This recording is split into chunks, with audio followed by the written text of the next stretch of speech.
కూడి వచ్చినటువంటి మీ అందరికీ కూడా ప్రభు అయినటువంటి యేసుక్రీస్తు నామములో వందనములు తెలియజేస్తుంటున్నాను. ఈ యొక్క ఉదయకాల సమయంలో మనం నేర్చుకోబోయే విషయం ఏంటంటే హృదయం గురించి కొన్ని విషయాలు మనం నేర్చుకోబోతున్నాం పిల్లరా. ఎందుకు ఈ హృదయం గురించి మనము కొన్ని విషయాలు నేర్చుకోవాలంటే హృదయం అనేది చాలా ఘోరమైనది అని లేఖనాలు మనకి తెలియజేస్తున్నాయి పిల్లరా. ఎందుకంటే ఈ హృదయంలో పుట్టే ప్రతి తలంపు వల్లే మనిషి ఏమైపోతున్నాడంటే ఒక నీతిమంతుడిగా తీర్చబడుతున్నాడు. హృదయంలో పుట్టే ప్రతి తలంపు వల్లే అవినీతిమంతులుగా కూడా తీర్చబడుతున్నాడు. అంటే ఇంతకు ముందు దినాల్లో కూడా మనము చూసాం ఈ హృదయం గురించి. అయితే ఇంకో కొన్ని విషయాలు మనము ఇందులో కొంచెం పరిశీలన చేయగలిగితే చాలా అద్భుతంగా ఉంటుంది పిల్లల. వాస్తవంగా మనం చూడగలిగితే ఈ హృదయము అనేది చాలా ఘోరమైనది. అది ఎప్పటి నుంచి ఘోరమైందంటే ఒక బాల్య దశ వచ్చినప్పటి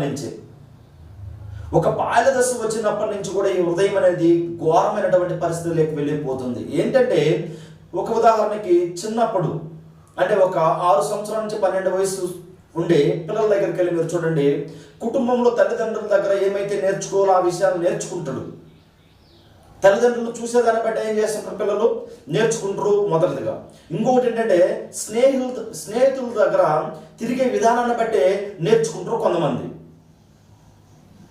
ఉదాహరణకి ఈ భారం అంతా ఎవరి మీద పడుతుందంటే తల్లిదండ్రుల మీదనే పడుతుంది. తల్లిదండ్రులనే వాళ్ళు నడిపించవలసినటువంటి మార్గాన్ని నడిపించాలి. అందుకే సాయంత్రం గ్రంథంలో మనకి బాగా తేటగా తెలియపరిచినటువంటి ఒక లేఖన భాగం ఉంది. ఏమంటుంటారంటే బాలుడు నడవవలసినటువంటి త్రోవను వాడికి నేర్పుడి, వాడు వృద్ధుడైనను అందులో నుంచి తొలగిపోడు. అంటే చిన్నప్పటి నుంచి పిల్లవాళ్ళకి నేర్పించవలసినటువంటి విషయాలు ఏంటంటే దేవుని గురించే నేర్పించాలి. ఆ మాటలే హృదయంలో పెట్టుకుని ఉంటారు. అంటే వాస్తవంగా ఎక్కడ సమాజం అనేది ఈనాడు చెడిపోతుందంటే కుటుంబంలో నేర్పించవలసినటువంటి విషయాలు నేర్పించకపోవడం మొదటిది. రెండవది తిరిగే స్నేహితుల మధ్య ఎలాంటి వారి పడితే వారితో స్నేహం చేసి, లోకంలో ఉన్నటువంటి వారందరితో కూడా మంచిగా ఉన్నటువంటి పిల్లలు స్నేహం చేసి వాళ్ళు ఏదైతే నేర్చుకున్నారో లోకంలో అదే నేర్చుకోవడం. 2 విషయాల్లో పిల్లలు చెడిపోవడానికి మనం చూస్తున్నాం పిల్లలు. 2 విషయాల్లో సమాజం కూడా చెడిపోతుంది ఈనాడు. ఏ విషయాలంటే అదే కుటుంబంలో ఉండవలసినటువంటి దేవుని జ్ఞానం, లోకంలో ఉండవలసినటువంటి దేవుని జ్ఞానం. ఎక్కడికి వెళ్ళినా కూడా దేవుని జ్ఞానం అనేది మన హృదయంలో పెట్టుకొని ఉంటే ఖచ్చితంగా ఏమైపోతామంటే మనం లోకం వైపు పడిపోము, ఘోరమైనటువంటి స్థితికి చెడిపోము. అయితే మంచి స్థితిలో ఉండే వాళ్ళ పరిస్థితి ఏంటంటే కుటుంబంలో ప్రతిదినము వాక్యము, ప్రతిదినము పాటలు, ప్రతిదినము కూడా ప్రార్థన, ఈ విధంగా కుటుంబం సంబంధించినటువంటి విషయాలు మొత్తం కూడా జరుగుతూ ఉంటే వాళ్ళు పాపంలోకి వెళ్ళిపోవడానికి, అంటే ఈ హృదయంలో నింపుకునే విషయాలు ఎలా ఉంటాయంటే దేవుని గురించి ఎక్కువైనటువంటి విషయాలు ఉంటాయి. ఎక్కడ ఈ యొక్క ప్రజలు ఎక్కువ కూడా పొరపడిపోతున్నారంటే కుటుంబంలో నేర్పించవలసినటువంటి విధానం లేక మొదటిది. రెండోది స్నేహితుల మధ్య అంటే మన పిల్లలు తిరిగే విధానంలో చెడిపోవడం రెండోది. అయితే 2 విషయాలు కూడా మనము చాలా చక్కగా మనము పిల్లల్ని కాపాడుకోవాల్సినటువంటి విషయం. తల్లిదండ్రులుగా మన అందరి మీద కూడా ఈ బాధ్యత ఉంది పిల్లలు. అందుకే ఇర్మియా గారు ఈ విధంగా రాస్తూ ఉన్నారు. ఏమని రాస్తున్నాడంటే ఇర్మియా గ్రంథం 17వ అధ్యాయం 9వ వచనం మనం చూడగలిగితే హృదయము అన్నిటికంటే మోసకరమైనది, అది ఘోరమైన వ్యాధి కలది, దాన్ని గ్రహింపగలవాడెవడు. చాలా అద్భుతంగా వివరంగా వ్రాయిస్తున్నటువంటి మాట పిల్లలు. ఇందులో ఏమైనా అర్థం కానటువంటి విషయం ఉందా?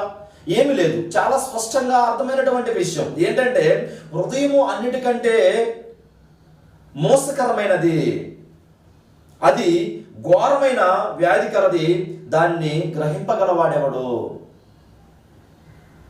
హృదయము అన్నిటికంటే మోసకరమైనది, అది ఘోరమైనటువంటి వ్యాధి కలది, దాన్ని గ్రహింపగలవాడేవాడు. అంటే హృదయం అనేది చాలా మోసకరమైనది, ఇంకా ఘోరమైనటువంటి వ్యాధి కలది, అయితే దాన్ని గ్రహింపగలవాడేవాడు. అంటే హృదయంలో ఉండేది ఎవరు గమనించలేరు పిల్లలు.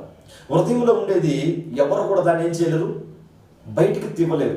ఎవరి హృదయంలో ఏముందో వాళ్ళకి తెలియదు, ఏమోదు తెలియదు. అందుకే మనకి ఇంకా చాలా స్పష్టంగా కొంచెం ముందుకెళ్ళి మనం చూడగలిగితే పిల్లరా, కొంచెం ముందుకెళ్ళి మనం చూడగలిగితే ఈ హృదయం గురించి, హృదయం అనేది ఎలా ఉంటుంది, దాని యొక్క పరిస్థితి ఏంటి అనే విషయాన్ని మనం చూడగలిగితే ఇక్కడ మనం చూద్దాం. ప్రసంగి గ్రంథం 9వ అధ్యాయంలో మనం చూడగలిగితే ప్రసంగి గ్రంథం 9వ అధ్యాయం మూడవ వచనంలో చూడగలిగితే ఈ రీతిగా మనకు సెలవిస్తుంది పిల్లలు, అందరికీ ఒక్కటే గతి సంభవించును, సూర్యుని క్రింద జరుగు వాటన్నిటిలో ఇది బహు దుఃఖకరం, మరియు నరుల హృదయము చెడుతనంతో నిండి ఉన్నది, వారు బ్రతుకు కాలమంతయు వారి హృదయమందు ఎర్రితనముండును, తరువాత వారు మృతులు ఎద్దకు పోదురు, ఇదియును దుఃఖకరము.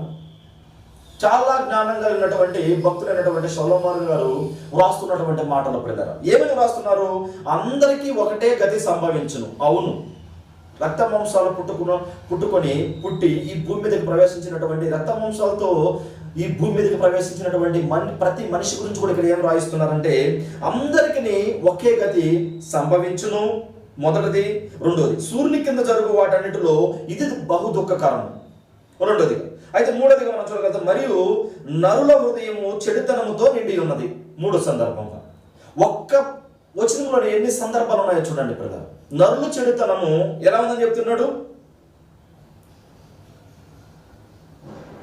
నరుల హృదయము చెడుతనముతో నిండి ఉన్నది. నరుల హృదయము చెడుతనంతో నిండి ఉన్నది. ఎప్పుడు ఈ చెడుతనంతో నిండి ఉంటుంది?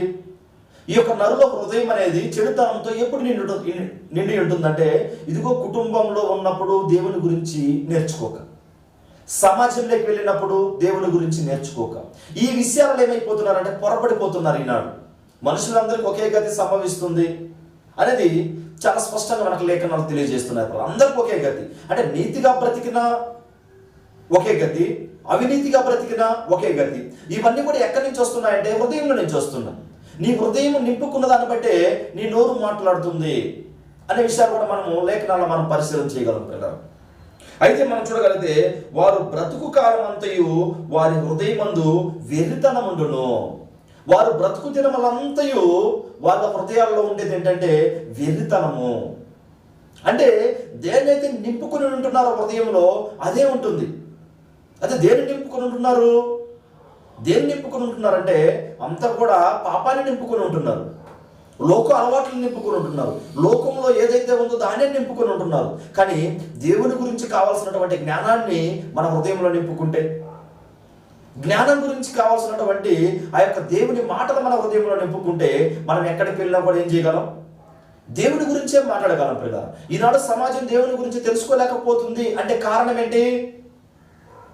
దేవుని గురించి నేర్చుకోవాల్సినటువంటి విధానంలో నేర్చుకోకపోవడం, దేవుని గురించి వాళ్ళు నడవలసినటువంటి విధానంలో నడవకపోవడం. అంటే ఎక్కడ పొడబడిపోతున్నారు మనుషులు ఈనాడంటే, మనం వాస్తవంగా చూడగలిగితే క్రైస్తవుల్లోనే ఉన్నారు. ఈ మాదిరిగా క్రైస్తవుల్లోనే చాలా మందిని చూడగలిగితే పిల్లరా, ఈ ఆదివారం చర్చికి వచ్చేటప్పుడు మాత్రమే ఎలా ఉంటుంది? బాగా రమ్యంగా అందంగా ఉంటుంది. కానీ బయటికి వెళ్ళిన తర్వాత వాళ్ళ యొక్క విశ్వరూపాలు మనం చూడగలిగితే పిల్లరా ఎలా ఉన్నారంటే, లోకస్తుల కన్నా కూడా అన్యాయంగా ప్రవర్తిస్తున్నారు. వీళ్ళు క్రైస్తవులా అని అనిపించుకునే విధంగా ఉంటుంది ఈనాడు సమాజం. కారణం ఏంటంటే వెర్రితనముండును. హృదయంలో ఏముంటుంది అంటున్నాడు? వెర్రితనముండును. ఇక్కడ చాలా అద్భుతంగా చెప్తున్నాడు. వారు బ్రతుకు కాలం అంతా వారు హృదయమందు వెర్రితనముండును, తరువాత వారు మృతులు ఎద్దకపోదురు. తర్వాత ఏమవుతుంది? ఆ వెర్రితనాన్ని పెట్టుకుని మృతుల దగ్గరికి వెళ్తే దేవుడు ఎక్కడికి తీసుకెళ్తున్నాడు? ఆయన దగ్గర తీసుకెళ్తాడా? ఆయన దగ్గరికి రమ్మంటాడా? ఖచ్చితంగా రమ్మనడు. మరి అపవాదికి ఏర్పరిచినటువంటి ఆ నిత్యాగ్నిగుండంలో వెళ్లాల్సి వచ్చే పరిస్థితి వస్తుంది పిల్లలు. అయితే ఈ ఉదయకాల సమయంలో మనము మన ఆత్మీయ జీవితాల్లో మనం ఏం చేయాలంటే చర్చ చేసుకునే వారిగా ఉండాలి. నరులకు అందరికీ ఒకే గతి సంభవించును అంటే వాళ్ళ హృదయంలో ఎలా ఉందని చెప్తున్నాడంటే, చిన్నప్పటి నుంచే వెర్రితనం అనేది ఉంది. అయితే పుట్టుకతో మాత్రం దేవుడు అందరిని కూడా యథార్థవంతులుగానే పుట్టిస్తున్నాడు. కానీ వాళ్ళు బాలుర వయసు వచ్చిన తర్వాత ఏమవుతుందంటే, హృదయంలో నింపుకునేది ఏముందంటే దేవుని మాటలు లేవు. చాలా కుటుంబాలు చూడండి, దేవుని మాటలు వింటూ దేవునితో నడిచినటువంటి కుటుంబాలు మనం బైబిల్లోనే చూడగలం పిల్లలు. ఒక యాకోబు సంతతిలో పుట్టినటువంటి ఒక యోసేపు ఎలా జీవించాడు? యోసేపు జీవితంలో మనం చూడగలుగుతాం. తన హృదయంలో ఏదైతే నింపుకున్నాడో దాన్నే నింపుకొని ఏం చేశాడు? ఐగుప్తు దేశానికి బయలుదేరాడు. ఐగుప్తు దేశానికి వారు అమ్మి వేసినా కానీ అక్కడ అద్భుతంగా పాపములో పడకుండా అద్భుతంగా జీవించాడు పిల్లలు.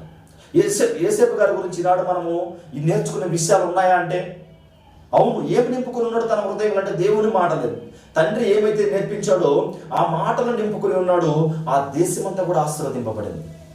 ఇంకా ప్రతి భక్తుడు, ఒక అబ్రహాం ఏమైతే నేర్చుకున్నాడో ఆ విషయాలు తన హృదయంలో పెట్టుకున్నాడు. ఒక దావీదు ఏమైతే తన తల్లిదండ్రుల దగ్గర ఏ విషయాలు అయితే నేర్చుకున్నాడో ఆ విషయాలు తన హృదయంలో పెట్టుకోగలిగాడు. ఇంకా ఈ విధంగా మనం చూడగలదు. ఒక సొలొమోను దావీదు దగ్గర ఏమైతే నేర్చుకుని వచ్చాడో ఈ సొలొమోను గారు అదే నేర్చుకున్నాడు, అదే ఇక్కడ వాయించి మనకి ఇస్తున్నాడు పిల్లలు. అది యేసుక్రీస్తు వారి మాటల్లో మనం చూడగలిగితే పిల్లరా చాలా అద్భుతంగా మనకి ఇక్కడ తెలియజేస్తున్నాడు. ఒకసారి మనం చూద్దాం. మత్తయి సువార్త 12వ అధ్యాయం, మత్తయి సువార్త 12వ అధ్యాయం మనం చూడగలిగితే 33వ వచనం ఈ రీతిగా చదువుతుంది. చెట్టు మంచిదని ఎంచి దాని పండును మంచిదే అని ఎంచుడి, లేదా చెట్టు చెడ్డదని ఎంచి దాని పండును చెడ్డదే అని ఎంచుడి. చెట్టు దాని పండు వలన తెలియబడును. ఇక్కడ చాలా అద్భుతంగా చెప్తున్నాడు పిల్లలు. ఒక చెట్టు గురించి తీసుకుని ఏమంటున్నాడంటే, చెట్టు మంచిదని ఎంచి దాని పండును మంచిదే అని ఎంచుడి. ఒక చెట్టును బట్టి ఆ చెట్టుకు వచ్చే ఫలాలు ఏమైపోతాయి మనకు తెలుస్తూ ఉంటాయి పిల్లలు. ఉదాహరణకి ఒక యాప చెట్టు దగ్గరికి వెళ్ళాం, యాప చెట్టు దగ్గరికి వెళ్ళి యాపకాయలు హ్యాపీగా తింటారా? తినరు. ఇంకా ఇసుపు పూరితమైనటువంటి చెట్లు ఎన్నో ఉన్నాయి. ఆ ఇసుపూర్వమైనటువంటి చెట్లు ఎందులో కనిపిస్తున్నాయంటే వాటిలో వచ్చే ఫలాల వల్లే. వాటిలో వచ్చే ఫలాల వల్ల ఏమవుతుందంటే, ఓ ఇది మంచి చెట్టు కాదు అని డిసైడ్ చేస్తూ ఉంటాం పిల్లలు, నిర్ణయిస్తూ ఉంటాం. కానీ అదే ఒక మంచి చెట్టు దగ్గరికి వెళ్తే, ఉదాహరణకు ఒక బాదం చెట్టు ఉంది, బాదం పప్పులు ఉంటాయి కదా, ఆ బాదం చెట్టు దగ్గరికి వెళ్ళి ఒక బాదం పండు తీసుకురండి, పైనుండే మొత్తం ఆ కండ మొత్తం కూడా తింటున్నారు, లోపల ఉండే విత్తనం కూడా చాలా మంచిదని తెలియజేస్తున్నారు, మంచిది కూడా అంటే చెట్టు కూడా మంచిదని ఎంచుతున్నారు. మరి వేప చెట్టు దగ్గరికి వెళ్తే, ఆ వేప చెట్టు దగ్గరికి వెళ్తే దేన్ని బట్టి తెలుస్తున్నాయి ఆ ఫలాలు అంటే వచ్చే ఫలాలు బట్టి. అయితే ఈనాడు మనిషి కూడా ఎక్కడ పొరపడిపోతున్నాడు, ఎక్కడ తెలుసుకోబోతున్నాడు అంటే దానికి సంబంధించింది యేసుక్రీస్తు వారి చెట్టు అని లేకుంటే ఏమో ఫలాలని అది కాదు. ఒక మనిషి వచ్చే ఆ క్రియల వల్ల అతను మంచివాడా చెడ్డవాడని తెలియబడుతున్నాడు. ఎక్కడ పుడుతున్నాయి అంటే హృదయంలోని. ఒక మనిషి ఎక్కడ మంచివాడు చెడ్డవాడని తెలియబడుతున్నాడంటే ఎక్కడ తెలియబడుతున్నాడు క్రియల వల్ల. ఒక మనిషి నడుచుకునే విధానాన్ని బట్టి ఈనాడు క్రైస్తవులు అంటూ ముందు కొనసాగుతుంటారు. వాళ్ళ ఆత్మీయ జీవితాలు చూస్తే, వాళ్ళ క్రియలు చూస్తే ఎలా ఉంటాయి? దేవునికి సంబంధం కాని అనేటువంటి క్రియలు ఉన్నాయి. అయితే చాలా మంది దేవునికి సంబంధమైనటువంటి క్రియలు పెట్టుకుని దేవునితో బ్రతికే చాలా మంది ఉన్నారు క్రైస్తవుల్లో కూడా. వాస్తవం ఎక్కడంటే ఇదిగో ఫలాలను బట్టి తెలుస్తుంది. చెట్టులో కూడా దేవుడు మాట్లాడేదంటే ఇదిగో వచ్చే ఆ ఫలాలను బట్టి ఇది మంచిదని మనం ఎంచండి. అయితే ఈనాడు మనుషులు కూడా అదే విధంగా తీర్పు తీర్చబడుతుంది పిల్ల. ఇచ్చినటువంటి ఆవిష్కారంలో 70-80 సంవత్సరాల్లో మన క్రియలు ఎక్కడికి వెళ్తాయంటే దేవుని దగ్గరికి వెళ్తాయి. మనం ఈ భూమి మీద ఏమీ తీసుకెళ్ళలేమనే విషయం అందరికీ తెలిసినటువంటి విషయం, అందరికీ తెలుసు. కానీ మనం తీసుకెళ్ళేది ఇదిగో మనతో వచ్చేది కూడా ఆ క్రియలు మాత్రం. రేపు దేవుడి దగ్గర నిలబడినప్పుడు ఆ క్రియలు ఖచ్చితంగా ఏమైపోతాయి? ఖచ్చితంగా క్రియలు అనేవి లెక్క చెప్పవలసినటువంటి అవసరం ఉంది పిల్లల. అందుకే మన హృదయంలో నింపుకోవాల్సినటువంటి విషయాలు ఏంటంటే దేవుని గురించి ఉండాలి. ఇజ్రాయెల్ ప్రజలు కూడా నేర్పిస్తూ ఉంటాడు పిల్లలకి. ఇజ్రాయెల్ ప్రజలు పిల్లలకి నేర్పించే విషయాలు కూడా మనం చూడగలిగితే మొట్టమొదటి కూడా దేవుని పరిచయం చేస్తూ ఉంటారు. ఎవరిని పరిచయం చేస్తూ ఉంటారు? దేవుని పరిచయం చేస్తూ ఉంటారు. ఇక్కడ 34వ వచనం మనం చూడగలిగితే 12వ అధ్యాయం 34వ వచనం. సర్ప సంతానమా, మీరు చెడ్డవారైండి ఎలాగో మంచి మాటలు పలకగలరు, హృదయమందు నిండియుడు దానిని బట్టి నోరు మాటలాడును కదా అంటున్నాడు పిల్లలు.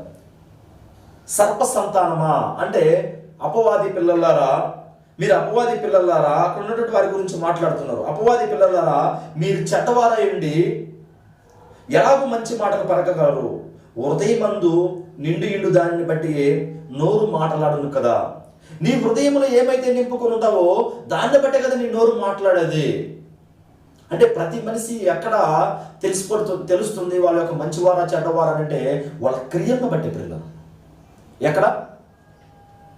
క్రియలను బట్టి. అందుకే క్రియలను బట్టి వాళ్ళు ఏమైపోతున్నారంటే వాళ్ళు మంచివారా చెడ్డవారా, ఏంటి వాళ్ళ యొక్క ఉద్దేశము అనేది మనకి చాలా స్పష్టంగా తెలియపరుస్తుంది పిల్లలు. అందుకే ప్రారంభంలోనే ఇజ్రాయెల్ ప్రజలకి తల్లిదండ్రులు నేర్పించవలసినటువంటి విషయం ఏంటంటే దేవుడు చాలా చక్కగా నేర్పిస్తున్నాడు. ఈనాడుగా మనం కూడా నేర్పించవలసినటువంటి మాటలు ఏంటంటే ఇవే. ఏమంటున్నాడంటే ద్వితీయోపదేశకాండం 6వ అధ్యాయం 4వ వచనం మనం చూడగలిగితే, ఇజ్రాయేలు వినుము, మన దేవుడైన యెహోవా అద్వితీయుడగు యెహోవా, నీ పూర్ణ హృదయముతోను, నీ పూర్ణ ఆత్మతోను, నీ పూర్ణ శక్తితోను నీ దేవుడైన యెహోవాను ప్రేమింపవలను. మొట్టమొదటిగా ప్రేమించవలసింది ఏంటంటే దేవుణ్ణి. అందుకే యేసుక్రీస్తు వారు చెప్పాడు, నువ్వు చెట్టు ఎలాగుంటుందో దాని ఫలాలను బట్టే వస్తుంది. మనం జీవించే జీవిత విధానాన్ని బట్టే, మన క్రియలను బట్టే మనం మంచివారమా చెడ్డవారమా అని తెలియపరుస్తూ ఉంటుంది. అది ఇక్కడ తెలుస్తున్నాడు, నీ పూర్ణ హృదయముతోను, నీ పూర్ణ ఆత్మతోను, నీ పూర్ణ శక్తితోను నీ దేవుడైన యెహోవాను ప్రేమింపవలను. నేను నీకు ఆజ్ఞాపించు ఈ మాటలు నీ హృదయంలో ఉండవలను. నేను నీకు ఆజ్ఞాపించు ఈ మాటలు ఎక్కడ ఉండాలని చెప్తున్నాడు? హృదయంలో ఉండాలి. అయితే హృదయంలో ఉంటే మనం ప్రారంభంలో చూసాం, కుటుంబంలో నడవలసినటువంటి విధానం తల్లిదండ్రులు ఏం నేర్పించాలి పిల్లలకంటే ఇక్కడ చెప్తూ ఉన్నాడు. ఏం చెప్తున్నాడు? ద్వితీయోపదేశకాండం 6వ అధ్యాయం 7వ వచనం, నీవు నీ కుమారులకు వాటిని అభ్యసింపచేసి నీ ఇంట కూర్చున్నప్పుడును, త్రోవను నడుచున్నప్పుడును, పండుకున్నప్పుడును, లేచినప్పుడును వాటిని గురించి మాట్లాడవలను. సూచనలుగా వాటిని నీ చేతికి కట్టుకునవలను. అవి నీ కనుల నడుమ బాస్కమ వలె ఉండవలెను. నీ ఇంట కూర్చున్నప్పుడును, త్రోవను నడుచున్నప్పుడును, పండుకున్నప్పుడును, లేచినప్పుడును వాటిని గురించి నువ్వు నీ పిల్లలకు నేర్పించాలి. నీ ఇంట కూర్చున్నప్పుడును, త్రోవను నడుచున్నప్పుడును, పండుకున్నప్పుడును, లేచినప్పుడు 4 సందర్భాలు తెలియజేస్తున్నారు పిల్లలు. ఎప్పుడు తల్లిదండ్రులు పిల్లలతో కలిసి ఉంటారంటే ఎప్పుడు ఉంటారు? ఇంట కూర్చున్నప్పుడును, ఇంకా త్రోవన వెళ్ళేటప్పుడు తల్లిదండ్రులు కూడా ఉంటూ ఉంటారు, పండుకునేటప్పుడు కూడా ఉంటుంటారు, తిరగ లేచేటప్పుడు కూడా తల్లిదండ్రులు ఉంటారు. తల్లిదండ్రులు పిల్లలకు దగ్గరగా ఉంటూ ఉంటారు. మరి ఎప్పుడెప్పుడు ఈ మాటలు నేర్పించాలని చెప్తున్నాడంటే, తోవను నడుచున్నప్పుడు కానీ, ఇంటన కూర్చున్నప్పుడు కానివ్వండి, పండుకున్నప్పుడు కానీ, తిరగ లేచినప్పుడు కానీ, ఈ అన్ని సందర్భాల్లో కూడా ఏం చేయాలంటే తల్లిదండ్రులు నేర్పించవలసినటువంటి విధానం ఏంటంటే దేవుని గురించే నేర్పించాలి. దేవుని గురించి ఎప్పుడైతే నేర్పిస్తారో ఆ మాటలు వాళ్ళ హృదయాల్లో ఉంటాయి. ఎప్పుడైతే ఆ మాటలు వాళ్ళ హృదయాల్లో ఉంటాయో ఆ హృదయాల్లో ఉన్నటువంటి మాటలు ఏంటంటే దేవుని మాటలు అయి ఉంటాయి. అప్పుడు వాళ్ళు సమాజంలోకి వెళ్తే దేవుని కోసం బ్రతకగలడు, సమాజం కోసం ఉంటే సమాజాన్ని బాగుపరచగలడు. ఒక ఏసేపు లాగా ఒక స్కూల్కి వెళ్తున్నాడు, స్కూల్లో కూడా ఏం చేయగలడు? ఒక మాదిరికరమైనటువంటి జీవితాన్ని జీవించగలడు. ఇదిగో కొద్ది దినాల క్రితం మా సువార్థికులు ఒక కుమారుడు ఉన్నాడు. మా సువార్థికులు ఒక కుమారుడు, పెద్ద అబ్బాయి, కనీసం ఒక 15 సంవత్సరాలు, 14 నుంచి 15 సంవత్సరాలు ఉన్నటువంటి అబ్బాయి. ఆ అబ్బాయిని ఎవరు ఉమ్మి వేశారు. ఏం చేశారు? ముఖం మీద అలాగే ఉమ్మి వేశారు. ఆ అబ్బాయి మీద ముఖం మీద అలాగే ఉమ్మి వేసినప్పుడు అలాగే తుడుచుకుని వెళ్ళిపోయాడు. ఎక్కడ నేర్చుకున్నాడు ఈ విషయాలంటే ఇంటి దగ్గర నేర్చుకున్నాడు, తల్లిదండ్రుల దగ్గర నేర్చుకున్నాడు. ఏమని నేర్చుకున్నాడు? తల్లిదండ్రుల దగ్గర, ఇదిగో నీ మీద ఉమ్ము వేసినా కూడా నువ్వేం చేయకూడదు, తిరగా వేయకూడదు వాళ్ళ మీద. నేను ఒకవేళ కొట్టినా కూడా ఏం చేయకూడదు, తిరగా కొట్టకూడదని ఎక్కడ నేర్చుకున్నాడండి ఈ విషయాలన్నీ కూడా? ఇవన్నీ కూడా నేను ఎక్కడ నేర్చుకున్నాడంటే తల్లిదండ్రుల దగ్గర, ఇంటి దగ్గర నేర్చుకోగలిగాడు. ఈనాడు పిల్లలు నేర్చుకోవాల్సినటువంటి విధానం ఏంటంటే అదే. అంటే ఎక్కడొచ్చింది ఆ మాటలు, ఆ ఉద్దేశాలు ఎక్కడ చూపించాడు అబ్బాయి అంటే క్రియల్లో చూపించగలిగాడు. క్రియల్లో చూపించగలిగాడు కాబట్టి ఆయన ఏం చేశాడు? హృదయంలో దేవుని మాటలు పెట్టుకున్నాడు. తల్లిదండ్రులు ఏమైతే నేర్పించారో ఆ మాటలు పెట్టుకుని ఎక్కడికి వెళ్ళాడు? స్కూల్కి వెళ్ళాడు. ఆ స్కూల్ దగ్గర ఉమ్ము వేశారు, ముఖం మీద ఊచారు. అలాగే ఉమ్ము ఊసిన తర్వాత అతను తిరగ ఏమి ఊయలా. మరి ఏం చేశాడు?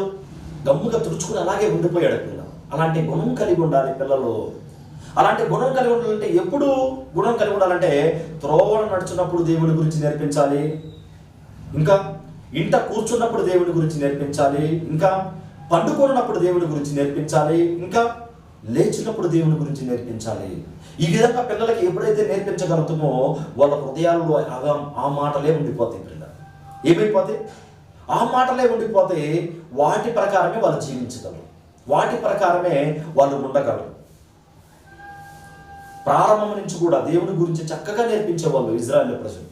వాళ్ళు తినరో తాగరో కానీ వాళ్ళు నేర్పించే విధానం ఏంటంటే మొట్టమొదటిగా దేవుని గురించి. ఆ దేవుని గురించి వాళ్ళ మాటల హృదయాల్లో నింపుకోవాలనేదే తల్లిదండ్రులు పిల్లలకు నేర్పిస్తూ ఉంటారు. అని ఈనాడు మనం సమాజంలో చూడగలం. చిన్న పిల్లలు ఏం చేస్తుంటారు?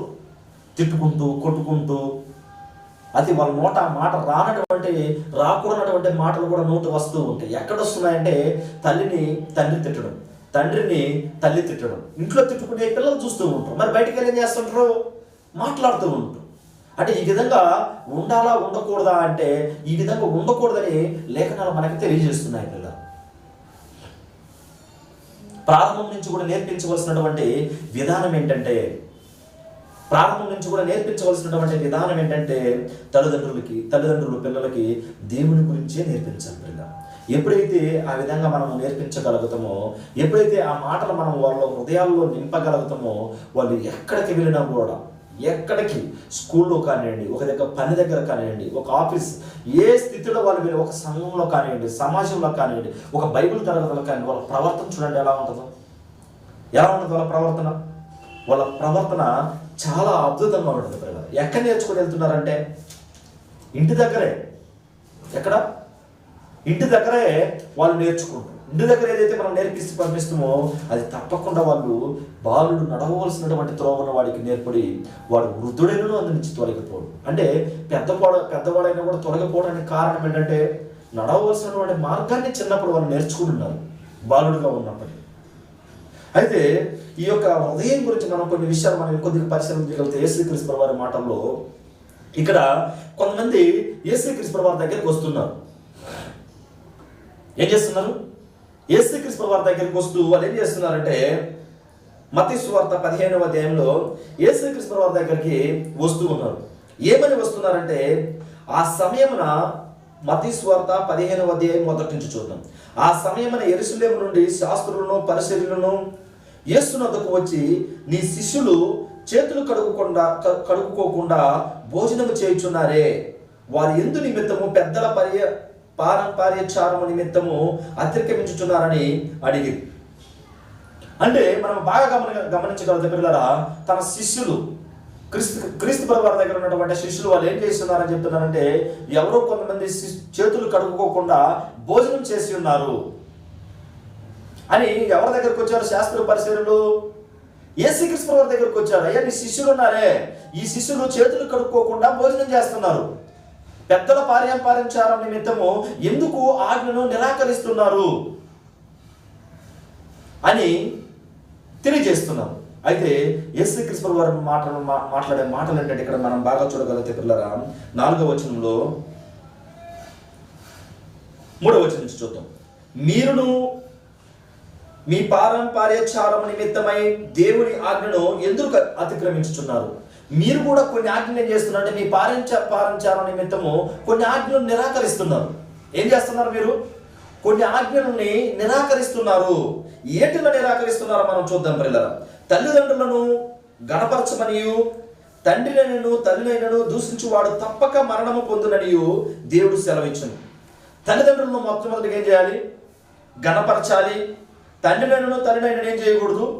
దూషించకూడదు. అలా దూషిస్తే తప్పక మరణశిక్ష పొందుతారనేది మొదటి ఆజ్ఞ చెప్పారు ఇక్కడ. 5వ వచనం,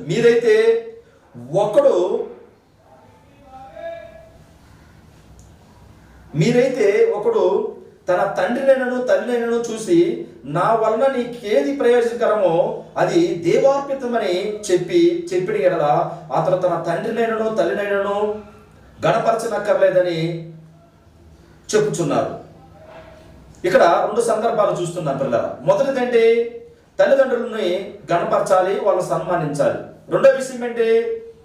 తల్లిదండ్రులని చూసుకోవాల్సినటువంటి విధానంలో వాళ్ళని చూసుకోవాలి.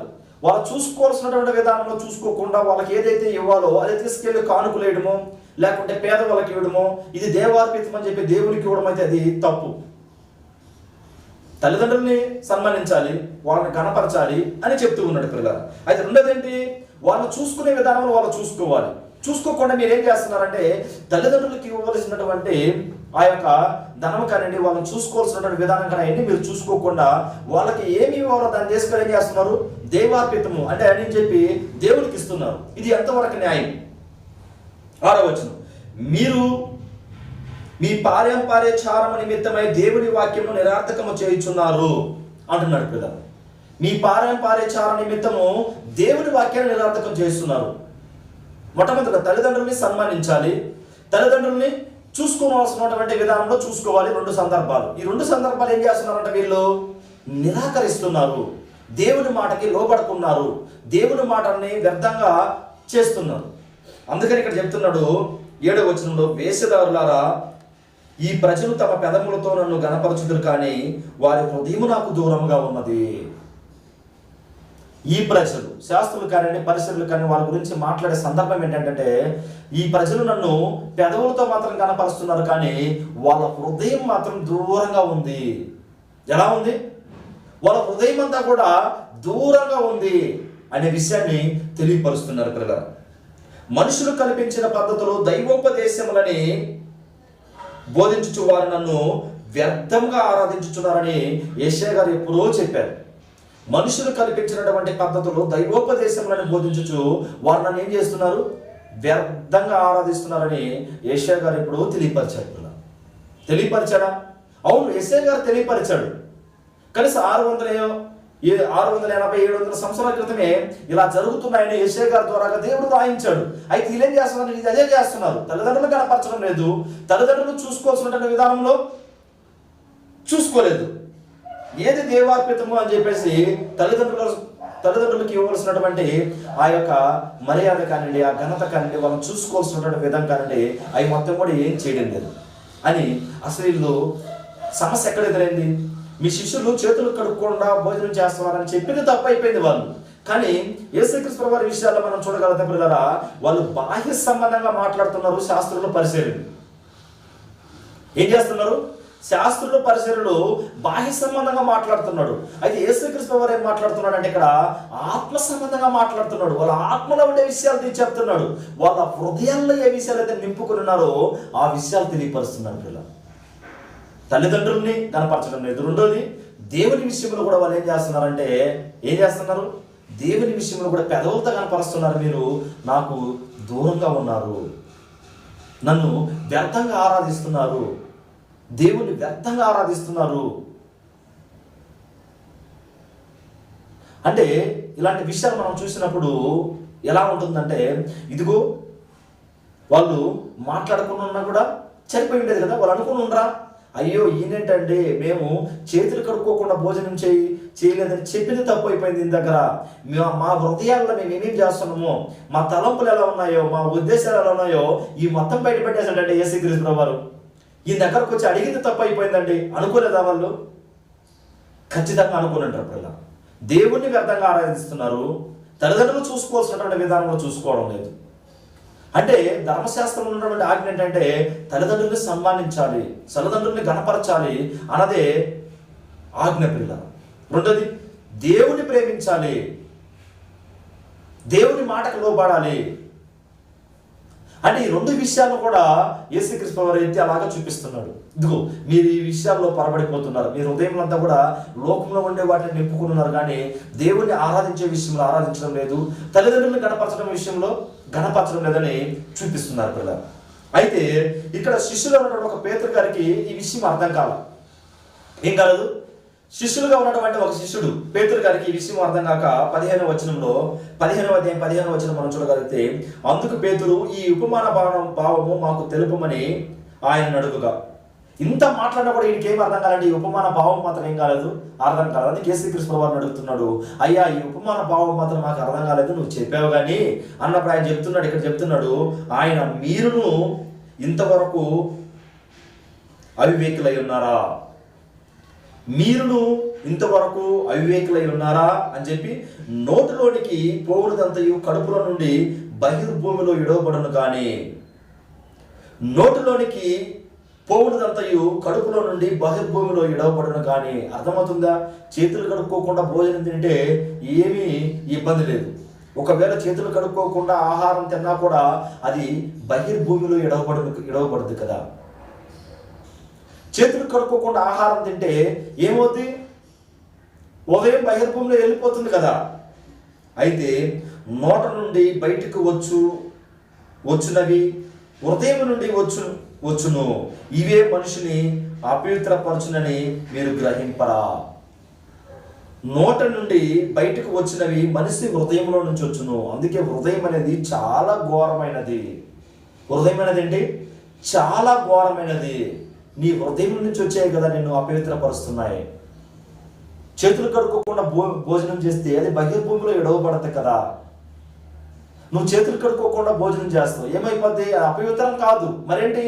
నీ హృదయం నుంచి వచ్చేది నిన్ను అపవిత్రపరుస్తుంది. ఏం చేస్తుంది? నీ హృదయం నుంచి వచ్చే నిన్ను అపవిత్రపరుస్తున్నాయని చెప్తే ఏమేమి అపవిత్రపరుస్తున్నాయో ఆ విషయాలు కూడా తెలియపరిచాడు పిల్లలు. ఏమి అపవిత్రపరుస్తున్నాయని చెప్తున్నాడు? 19వ వచనం, దురాలోచనలు, నరహత్యలు, వ్యభిచారములు, వేశ్యగమనములు, దొంగతనములు, అబద్ధ సాక్ష్యములు, దేవదూషణలు హృదయముల నుండి వచ్చును. ఏమేమి చెప్తున్నాడు? దురాలోచనలు. ఎక్కడి నుంచి వస్తున్నాయి దురాలోచనలు? హృదయం నుంచే వస్తున్నాయి. ఇంకా నరహత్యలు, ఒక హత్య చేయాలని ఎక్కడ పుడుతుంది తలంపు అంటే హృదయంలోనే. మూడోదిగా వ్యభిచారములు, ఎక్కడి నుంచి వస్తున్నాయి? వ్యభిచారం చేయడం తలంపు ఎక్కడ వస్తుందంటే హృదయంలో వస్తుంది. ఇంకా నాలుగోది మనం చూడగలిగితే వేశ్యగమనములు ఎక్కడి నుంచి వస్తున్నాయి? ఇవి కూడా మీ హృదయంలో నుంచే వస్తున్నాయి.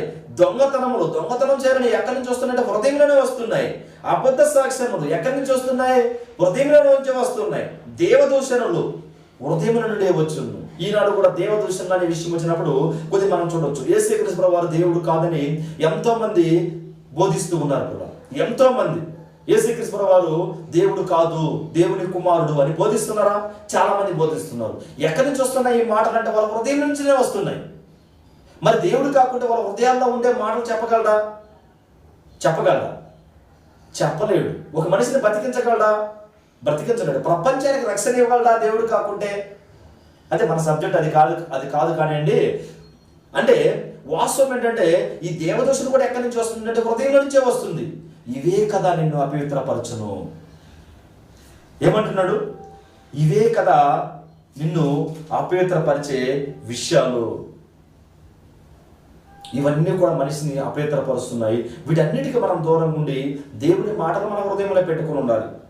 అయితే 1 యోహాను పత్రిక 3వ అధ్యాయం 19-20 వచనాల్లో మనం చూడగలిగితే ఇక్కడ చెప్తున్నాడు, ఇందువలన మనము సత్య సంబంధులమని ఎరుగుదుము, దేవుడు మన హృదయము కంటే అద్భుతుడై సమస్తమును ఎరిగి ఉన్నాడు కనుక మన హృదయం ఏ విషయములలో మన యందు దోషారోపణ చేయునో ఆయా విషయములలో ఆయన ఎదుట మన హృదయములను సమ్మతిపరచుకుందాము. మన హృదయం ఏ విషయాలలో, మన హృదయం కంటే ఏమై ఉన్నాడు? దేవుడు అధికుడై ఉన్నాడు. మన హృదయం ఏ విషయాల్లో దోషారోపణ చేస్తుందో, ఏ విషయాల్లో మనల్ని అపవిత్రులా చేస్తుందో వాటన్నిటి కూడా సరి చేసుకోవడానికి ఒక గొప్ప అవకాశం పిల్ల. వాటన్నిటిని కూడా సరి చేసుకోవడానికి హృదయం, ప్రతి వాణి హృదయం కూడా ఏం చేస్తుంటది? గద్దిస్తూ ఉంటుంది. 21వ వచనం, ప్రియులారా మన హృదయము మన యందు దోషారోపణ చేయని ఎడల దేవుని ఎదుట ధైర్యం గలవారగుదుము. మన హృదయం కానీ దోషారోపణ చేయలేదా అప్పుడు మనము పవిత్రులమని ధైర్యంగా దేవుని దగ్గర నిలబడగలం.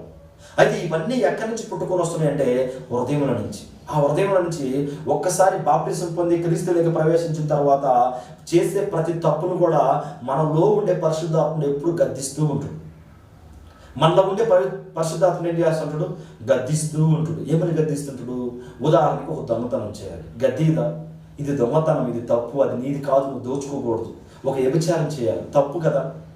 వ్యభిచారం చేయాలనే తలంపు ఎక్కడ వస్తుందంటే ఇది ఒక హృదయంలోనే. ఒక వేశ్యగమనం. ప్రతి విషయం కూడా పిల్లరా తప్పు చేసే ప్రతిదీ కూడా ఎక్కడి నుంచి వస్తుందంటే హృదయంలో నుంచే పుట్టుకొని వస్తుంది. ఈ హృదయం నుంచి పుట్టుకుని వచ్చినప్పుడు ఏం జరుగుతుంటుందంటే మన హృదయం అనేది గద్దేస్తుంది, దోషారోపణ చేస్తుంది. అయితే ఆ దోషారోపణ చేసినప్పుడు అన్నింటిని మనం మానుకొని దేవుని దగ్గర మనము నీతిమంతులుగా బ్రతకాలని మిమ్మల్ని అందరిని కూడా ప్రేమతో హెచ్చరిస్తూ నన్ను నేను హెచ్చరించుకుంటున్నాను. ఓపిక అయినటువంటి మీ అందరికి కూడా ప్రభువైనటువంటి యేసుక్రీస్తు నామములో వందనాలు తెలియజేసుకుంటున్నాను. అందరికీ వందనాలు.